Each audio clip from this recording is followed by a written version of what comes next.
दोस्तों नमस्कार।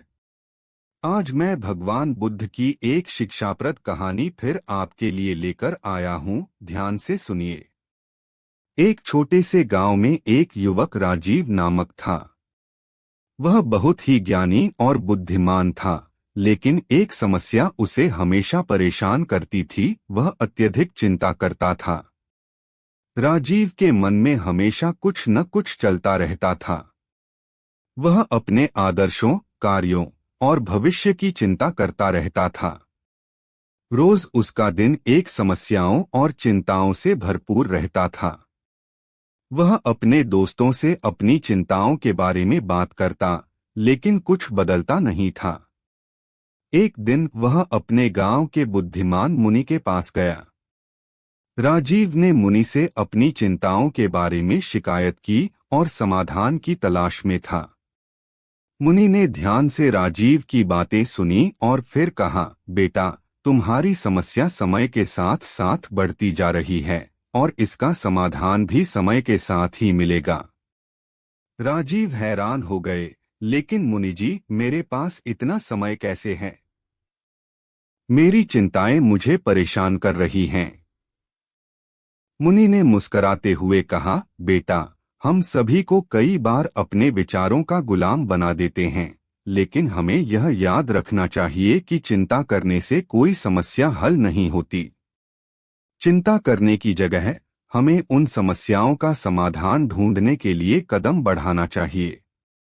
राजीव ने इस बात को सोचा और फिर मुनि से पूछा, लेकिन मुनि जी, कैसे करें? मेरा मन चिंता करने से बंद नहीं होता। मुनि ने एक गुजरियाल के गोद में एक छोटी सी बूढ़ी महिला को दिखाया और कहा, देखो, वह बूढ़ी महिला भी अपने जीवन की चिंता कर रही है। राजीव ने देखा कि बूढ़ी महिला बहुत ही खिन्न और चिंतित दिख रही थी। वह अपने सिर पर हाथ फेरती रही और उसकी आंखों में आंसू थे। मुनि ने कहा, अब इसे ध्यान से देखो। राजीव ने गुजरियाल के पास जाकर पूछा, आप ठीक हैं? आप बहुत चिंता कर रही हैं। बूढ़ी महिला ने हल्का सा मुस्कान दिखाई और कहा, हाँ बेटा, मैं अपने जीवन की चिंता कर रही हूँ, लेकिन मैंने भी कुछ समय पहले ही यह बात समझी है कि चिंता करने से कोई समस्या हल नहीं होती। राजीव ने आश्चर्य से पूछा, लेकिन आप तो चिंतित दिख रही हैं। बूढ़ी महिला ने आत्मिक शांति के साथ कहा, हाँ, मैं चिंता करती हूँ, लेकिन मैं इसे समाधान के लिए नहीं करती। मैं इसे अपने जीवन के हिस्से के रूप में स्वीकार करती हूँ और फिर इसे जाने देती हूँ। राजीव ने बूढ़ी महिला की बातों को गहराई से समझने का प्रयास किया। वह इस समय का महत्व समझने लगा कि चिंता करने की बजाय हमें उसे समझना और स्वीकार करना चाहिए।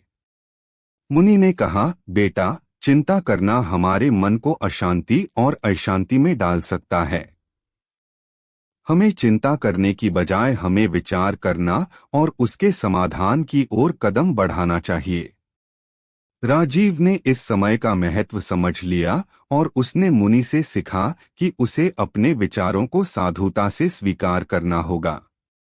वह जान लिया कि चिंता करने से समस्याओं का समाधान नहीं होता, बल्कि विचार करने से ही समाधान संभव होता है। राजीव ने अपने जीवन में यह नया दृष्टिकोण लागू किया। वह अब चिंता करने की बजाय अपने समस्याओं के समाधान की ओर कदम बढ़ाता था। वह अपने मन को अधिक शांत और एकाग्र करने का प्रयास करता था। समय के साथ राजीव ने अपनी चिंताओं को कम किया और उसने अपने जीवन को बेहतर बनाने के लिए कई समाधान ढूंढे। वह ध्यान से अपने कार्यों में लग गया और अपने उद्देश्यों की ओर बढ़ता गया। राजीव ने यह सीख लिया कि जब हम अपने विचारों को समझते हैं और स्वीकार करते हैं, तब हम अपने जीवन को संतुष्ट, खुश और सार्थक बना सकते हैं। चिंता करने की बजाय हमें हर पल का आनंद और स्वीकृति का आनंद लेना चाहिए। इस तरह राजीव ने अपनी चिंताओं को दूर किया और एक खुशहाल जीवन जीने का तरीका सीखा। वह बुद्धि और आंतरिक शांति के साथ अपने जीवन का हर पल आनंद लेने लगा। दोस्तों, अगर ये कहानी आपको पसंद आए तो चैनल को सब्सक्राइब और लाइक जरूर करें।